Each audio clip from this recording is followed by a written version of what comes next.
Chi-square test is one of the extremely useful test in statistical studies. This test was first used by Carl Pearson in the year 1900, and at present the hypothetical form, one of the simplest and widely used non-parametric test in statistical analysis. बच्चों non parametric test के लिए इसको use किया जाता है। मैंने आपसे कहा था कि कुछ ऐसी प्रॉब्लम्स जिसको कि हम नंबर नहीं दे सकते हैं या हम उसके लिए कोई नंबर दे सकते हैं पर उसका कोई पैमाना नहीं हो सकता है। जैसे कि एक किसी की हैबिट का और उसकी हैबिट का इफेक्ट उसकी लाइफ में क्या पड़ता है, उसको अगर हमको मेज़र करना है तो उसके लिए अगर एक स्केल बनाते हैं तो सबके लिए अलग अलग स्केल बनाना पड़ेगा। हो सकता है कि उसकी लाइफ में जो इफेक्ट आ रहा है वो हैबिट्स की वजह से ना हो, वो जेनेटिक हो सकता है कि वो इन्वायरमेंट का हो सकता है कि वो हैबिट उसको हो ही नहीं लेकिन उस प्रॉब्लम से वो पीड़ित हो, उसका जो पूरा लाइफ है उस प्रॉब्लम को सर्वाइव कर रहा हो। तो एक ऐसे एग्जाम्पल समझिए कि अगर सिगरेट पीने वाले व्यक्ति का डाइजेशन 40 से 45 साल की उम्र में खराब हो जाता है तो ये जरूरी नहीं कि वो सिगरेट की हैबिट की वजह से हुआ। हो सकता है कि उसकी जेनेटिक हो कि सबका पेट खराब रहता था, हो सकता है कि इन्वायरमेंट ऐसा हो सकता है वाटर सिस्टम वहाँ का ऐसा हो जिसकी वजह से पेट खराब हो रहा है, इन्वायरमेंट यानी कि वेदर वहाँ ठीक ना रहता हो इसलिए पेट खराब हो रहा हो। तो बच्चों अगर इस तरह की अब कोई एक मीटर नहीं बना हुआ है, एक स्केल नहीं बना हुआ है कि अगर उस स्केल से किसी और को नापा जाए तो वही रिजल्ट है। ठीक है, जैसे हम लोग ये कहते हैं ना 2 + 2 = 4, देन 2 × 2 = 4, 2 + 3 = 5, देन 1 × 5 = 5। तो ये एक स्केल बना हुआ है कि किसी भी तरीके से मल्टीप्लाई करेंगे तो 5 ही आएगा अगर हम 5 के टर्म्स में कर रहे हैं। उस तरीके से chi-square टेस्ट का यूज इसलिए किया जाता है कि जिसपे कि कोई एक पैरामेट्रिक स्केल नहीं है, इसलिए इसको बोलते हैं नॉन पैरामेट्रिक स्केल। और इसको कार्ल पियर्सन ने 19वीं शताब्दी में 19th सेंचुरी में इसको यूज किया था सबसे पहले। Meaning of chi-square test, chi-square test is a measurement which tell us about the magnitude of difference between actual or observed frequencies and corresponding theoretical or expected frequencies. Further, it explains that whether the difference is significant or is due to sample fluctuations only. Mathematically it expressed, बच्चों देखिए mathematically कैसे express किया chi-square test. ये बीच में cross होता नहीं है, मैं बीच में क्रॉस इसलिए लगा देती हूँ कि आपको क्योंकि फॉर्म बनाया ऐसे जाता है, थोड़ा सा और बड़ा होगा, देखिएगा बुक में आपकी और ये बड़ा फॉर्म दिया होगा। chi-square इसको ऐसे प्रेजेंट करते हैं सिंबॉलिक फॉर्म में, और summation f observe frequency minus expected frequency का whole square divided by expected frequency. Expected frequency आप कैसे निकालते हैं, a1 × b1/n, a1 × b2/n, a1 × b3, इस तरीके से जितने दिए हुए हैं आप इस तरीके से निकालते जाते हैं, वो आपका क्या होता है एक्सपेक्टेड फ्रीक्वेंसी। क्या निकलेगा लास्ट में a1 a2 a3, इस तरीके से कल टेबल बनाया था बच्चों आपको, और इधर होता है b1 b2। आप क्लियर है आपको कि कैसे निकलेगा। Next, use of chi-square test. The chi-square test has become a very powerful one test for testing the hypothesis of a number of statistical problems. The important use of chi-square test of independence. The chi-square test is used of examining the association or independence between two sets of attributes. Two sets of attributes means, for example, we can test whether Kunan is effective. which Kunan का एक numerical आपको लिया था? Yes. Kunan is effective of intelligence. Kunan are effective controlling malaria. Malaria की बीमारी के लिए आपको एक बार टेस्ट कराया, फिर एक बार एक टेस्ट आपको कराया था father and sons are both independent. In order the test whether not attributes of association be find corresponding frequencies on the basis of hypothesis that the attributes of independence, then we compute the value of chi-square. आपको बच्चों दो तरीके की problem, एक आपको कराया था कि इंटेलिजेंट फादर के सन भी इंटेलिजेंट होंगे, हाँ, डल फादर एंड डल फादर, तो डल सन भी होंगे। ये जरूरी नहीं, इंटेलिजेंट फादर है तो हो सकता है कि डल जो है डल सन्स हो सकता है। ये एक अक्वायर अचीवमेंट होता है, जो डलनेस और इंटेलिजेंसी है वो बॉर्न तो होता ही है, साथ साथ में एक्वायर भी होता है। मान लीजिए कि फादर बिल्कुल डल, कुछ भी नहीं आता, अंगूठा टेक, और उसका बेटा IAS होता है, तो इसका ये मतलब नहीं है कि फादर जो है नहीं पढ़ पाया, नहीं लिख पाया, अपनी परिस्थितियों की वजह से पढ़ लिख नहीं पाया, लेकिन हो सकता है कि ब्रेन से बहुत इंटेलिजेंट हो फादर। तो फादर अगर इंटेलिजेंट हो तो कहीं ना कहीं बच्चे पे भी इफेक्ट आया, और बच्चे को मौका मिला पढ़ने का, और पढ़ने का जहाँ थोड़ा सा मौका मिला वो बहुत आगे ग्रो कर गया, जंप कर गया। तो आपको जो ये नॉन पैरामेट्रिक टेस्ट कर रहे हैं वो chi-square टेस्ट से ही आप उसको कर सकते हैं। Next, test of goodness of fit. Second point है बच्चों, test of goodness of fit. The chi-square test is also use to determine whether actual or absorbed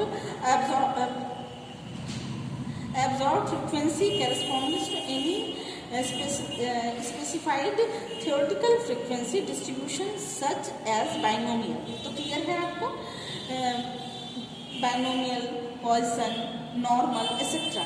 If there the difference between observed frequencies and theoretical frequencies is examined whether such differences is significant or not. In other words, it is examined in the test of goodness of fit whether sample data is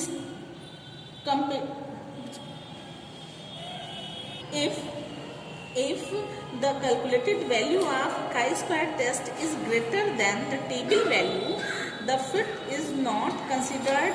बच्चों, greater than table value, अगर chi-square test की value बड़ी है table value से, the fit is not considered good।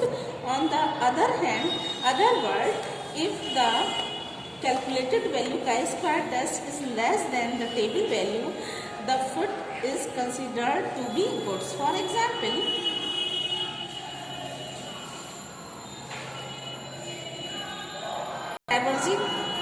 divergence between the actual and expected frequencies is attributed to fluctuations due to sample। Okay, so third है test of homogeneity। In this test it is determine whether two or more independent random sample have been drawn from the same population or not। chi-square test is also used to examine population variances considered are assumptions for applying बच्चों कहाँ chi-square test use किया जाता है, इसकी कुछ मान्यताएं हैं, assumptions हैं। Large number of observation, large number of observation यानी कि जब स्केल लंबा हो, बड़ा हो, बहुत बड़े उस पर पॉपुलेशन पे करना हो, तब chi-square टेस्ट को यूज किया जाता है। जैसे कि आपको एक बताया था कि मलेरिया एक डिजीज है और कुनैन जो है उसकी एक मेडिसिन है, तो कुनैन जिसको दिया गया उसका मलेरिया डिजीज जो है वो ठीक हो गया। फॉर एग्जाम्पल ऐसे समझिए, कोरोना कोविड-19 उसी का ठीक होगा जो वैक्सीनेशन, जिनको की वैक्सीन लग जाएगा, जिनका वैक्सीनेशन हो जाएगा। जरूरी नहीं है कि वही ठीक हो, वो भी ठीक होंगे जिनके शरीर का इम्यून सिस्टम सही हो। तो अब बच्चों आप इसका मतलब ये कहिए कि ये नॉन पैरामेट्रिक वो है ना, ये प्रॉब्लम जो है नॉन पैरामेट्रिक है। जो एक पैरामीटर जो बनाया गया है वो सब पर एक जैसा फिट नहीं होता है। आपको एकदम क्लियर बताऊं, मैं क्लास लेती रहती थी और मुझे भी कोरोना हो गया था, टेस्ट कराई होती तो हो गया था, लेकिन कोई दिक्कत नहीं। Test of homogeneity In this test are determine whether two or more independent random samples have been drawn from the same population or not.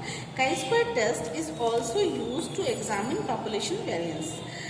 Condition or assumptions for applying chi-square test, large number of observation, ठीक है बच्चों, large number पर इसको use किया जाता है. Expected frequency should not be small, ठीक है, ये भी क्लियर है. Data is original unit, random sample, mutually exclusive events, linear concentrates. Calculation of chi-square test, बच्चों कल आपको chi-square टेस्ट का कैसे कैलकुलेशन किया जाता है स्टेप वाइज बताया था, याद कीजिए. A1 कैसे निकाला जाता है, B1 कैसे निकाला जाता है, फिर A1 और B1 को मल्टीप्लाई करके डिवाइडेड बाई M किया जाता है तो एक्सपेक्टेड फ्रिक्वेंसी आती है. फिर A1 इंटू B1 B2 किया जाता है, फिर A1 इंटू B3 किया जाता है. जैसे आपको कल बताया था वैसे ही एक्सपेक्टेड फ्रिक्वेंसीज निकाली जाती हैं. Next, chi-square test and independence of attributes. एक तो सिस्टमेटाइजेशन और एक्चुअल फ्रिक्वेंसीज, नल हाइपोथेसिस. बच्चों नल हाइपोथेसिस क्या होता है? After systemisation of actual frequencies null hypothesis is set up. In this hypothesis it is assumed that attributes are independent or no association exists between the attributes. यानी कि जो हम अगर आपको बताएं कि null hypothesis इसको ऐसे लिखते हैं NLL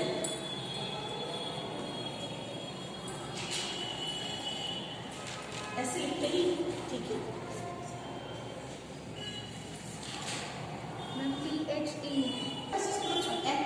जीरो. मीनिंग इसकी होती है नल हाइपोथेसिस अगर आंसर आ रहा है, नल आपको दिखाऊंगी कैसे आता है. अगर हम उसको हाइपोथेसिस बनाएंगे, यानी कि हाइपोथेसिस जो हम मान लीजिए बना रहे कि नीली आंख वाले बहुत सुंदर होते हैं, ये भी हाइपोथेसिस हो. ये हाइपोथेसिस की मीनिंग होती है बेटा परिकल्पना.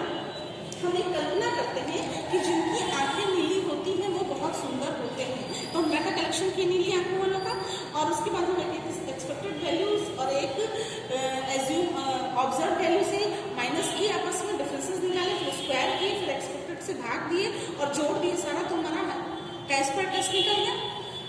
अगर आंसर हमारा 0 से ऊपर आता है, ठीक, 0 का मतलब कि अगर दोनों में मैच होगा तो दोनों जो एक्सपेक्टेड वैल्यू, जो एक्सपेक्टेड फ्रिक्वेंसी है वो और जो ऑब्जर्व फ्रिक्वेंसी है, उन दोनों में अगर कोई मैच है, यानी कि बहुत ज़्यादा एक्सपेक्टेड फ्रिक्वेंसी है और ऑब्जर्व फ्रिक्वेंसी बहुत कम आ रही है, तो निश्चित रूप से लास्ट में तो दोनों एक बराबर हो जाते हैं. लेकिन जो वैल्यूज आ रही हैं, एक एक कॉलम की जो वैल्यू आ रही है वो अगर, यानी कि जो दिया हुआ है गिवन वैल्यूज फ्रिक्वेंसीज है, वो अगर बहुत ज़्यादा और वो बहुत कम है तो निश्चित रूप से दोनों में कोई एसोसिएशन एट्रीब्यूट्स में नहीं, इसको बोलते हैं null hypothesis.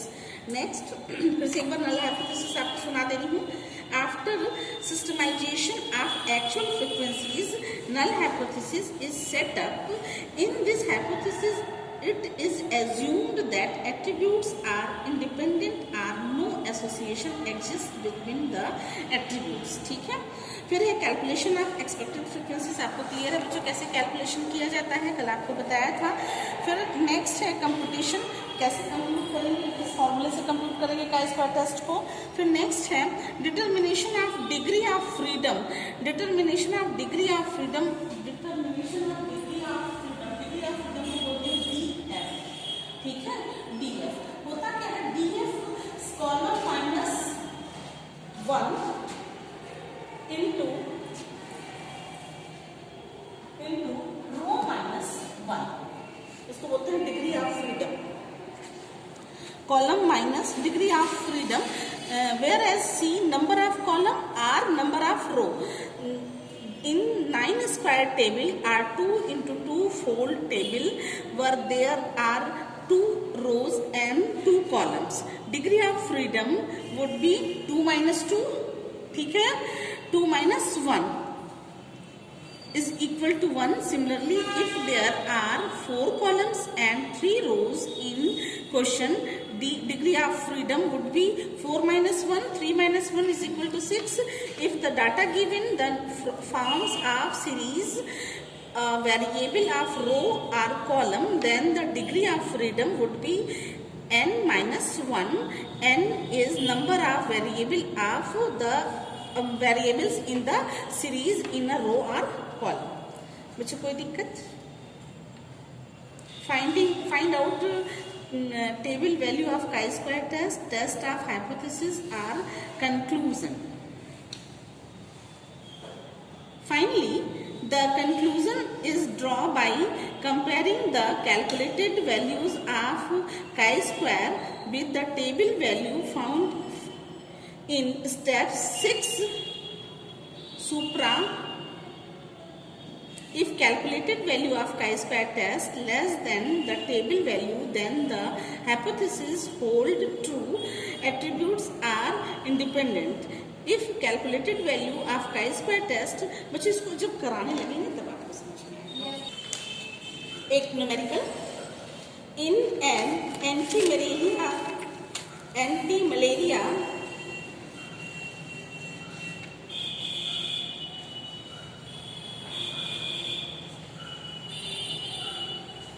medicine in a certain area, Quinine was administered to 8-12% of the total population of 3248. यानी कि n की वैल्यू कितनी दी हुई है? 3248. The number of fevers cases is given below. तो बच्चों ट्रीटमेंट 3 कॉलम बनाइए. एक कॉलम बनाइए ट्रीटमेंट का, दूसरा कॉलम बनाइए फीवर का और तीसरा कॉलम बनाइए नो फीवर का. 3 कॉलम बनाइए. पहले पॉपुलेशन लिख लीजिए.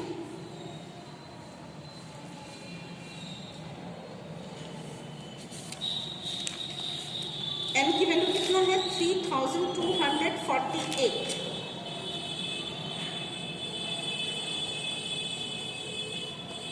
और 812 पर्सन्स को कुनैन दिया गया. कुनैन was administered to 812 persons out of this. तो यानी कि 812 पर्सन को कुनैन दिया गया. ठीक है बच्चों, आपने लिख लिया कुनैन दिया गया कितने को? 812 पर्सन्स को दिया गया. उसमें से अब जहाँ ट्रीटमेंट आप लिखे हैं वहां पे लिखिए कुनैन, नो कुनैन. उसके नीचे लिखिए ट्रीटमेंट के नीचे लिखिए कुनैन. कुनैन की स्पेलिंग QUININE. कुनैन. नो. और उसके सेकंड लाइन में लिखिए नो कुनैन. मैम ये क्वेश्चन हुआ है. नो कुनैन. ठीक है? नहीं बच्चा, लिखिए नॉन कुनैन. ये लिखिए. ठीक है? नीचे नॉन कुनैन. ठीक, ये लिख लिया आपने. Yes ma'am. फीवर में लिखिए फीवर. कुनैन के आगे लिखिए 20 और नॉन कुनैन के आगे लिखिए 220. नो फीवर में लिखिए कुनैन के आगे लिखिए 792. नॉन कुनैन के आगे लिखिए 2216.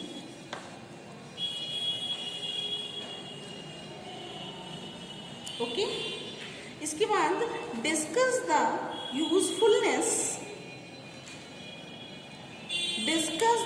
यूजफुलनेस ऑफ कुनैन इन चेकिंग मलेरिया. आपको क्या डिस्कस करना है?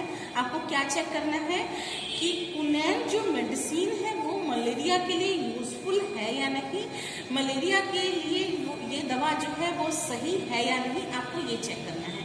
अगर है तो कितने डिग्री फ्रीडम पर है? देखिए question, discuss the usefulness of कुनैन in checking malaria. The table value of chi-square test at 5% level of significance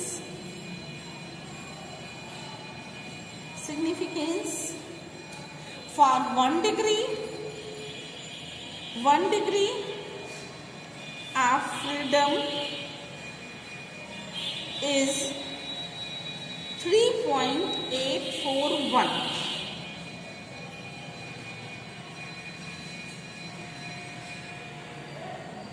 ठीक है बच्चों, फिर से सुन लें।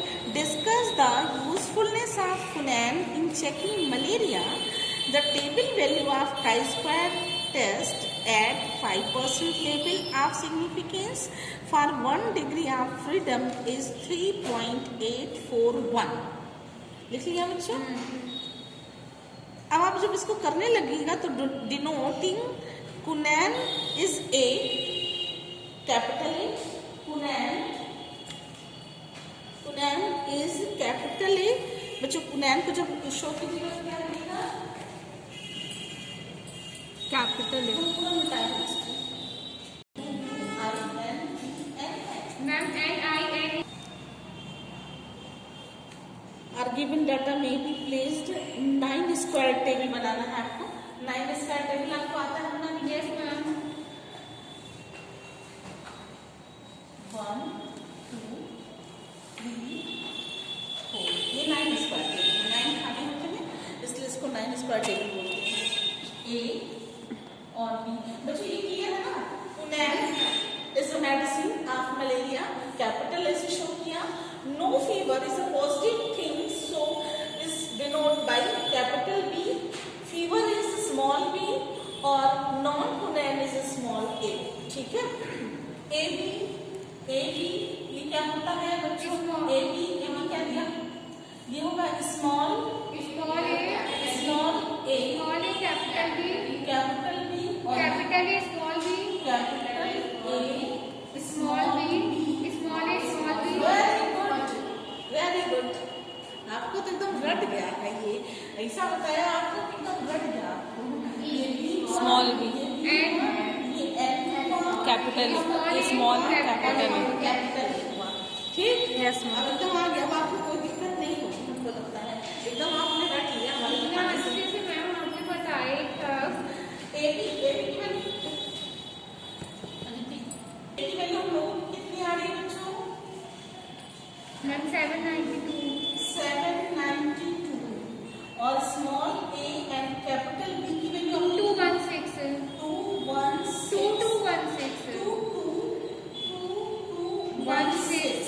और ए बी कैपिटल ए और स्मॉल बी की वैल्यू 20 मैम 20।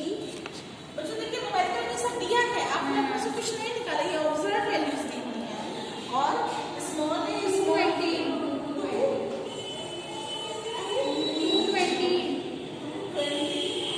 अब आप सारी वैल्यूज निकाल लेंगे, ये इसको जोड़ देंगे तो ये आ जाएगा, इसको जोड़ देंगे तो ये आ जाएगा, इसको जोड़ देंगे इसको जोड़ देंगे तो ये आ जाएगा, इसको जोड़ देंगे तो ये आ जाएगा और लास्ट में ये आ जाएगा। तो कितना आ रहा है बच्चों इसको जोड़? Capital A 812 812 and ma'am second 2436